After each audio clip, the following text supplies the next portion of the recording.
हरतालिका तीज व्रत कथा। पौराणिक कथा के अनुसार हरतालिका तीज का व्रत सबसे पहले माँ सती ने भोलेनाथ के लिए किया था। ये कथा शिव जी ने ही माँ पार्वती को उनका पिछला जन्म याद दिलाने के लिए कही थी।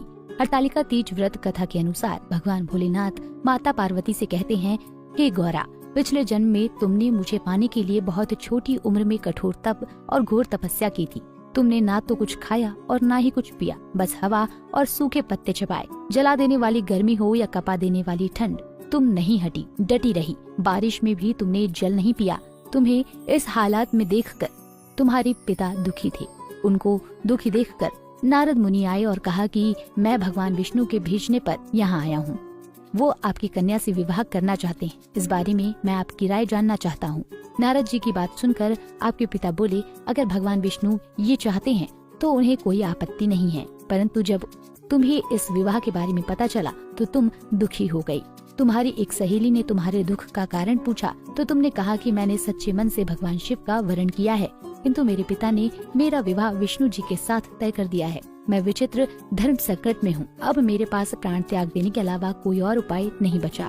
तुम्हारी सखी बहुत ही समझदार थी। उसने कहा, प्राण छोड़ने का यहाँ कारण ही क्या है? संकट के समय धैर्य से काम लेना चाहिए। नारी के जीवन की सार्थकता इसी में है कि जिसे मन से पति रूप में एक बार वरण कर लिया, जीवन पर्यंत उसी से निर्वाह करो।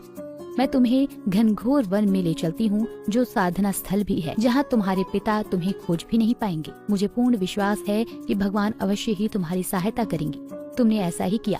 तुम्हारे पिता तुम्हें घर में ना पाकर बड़े चिंतित और दुखी हुए। इधर तुम्हारी खोज होती रही, उधर तुम अपनी सहेली के साथ नदी के तट पर एक गुफा में मेरी आराधना के लिए रहने लगी।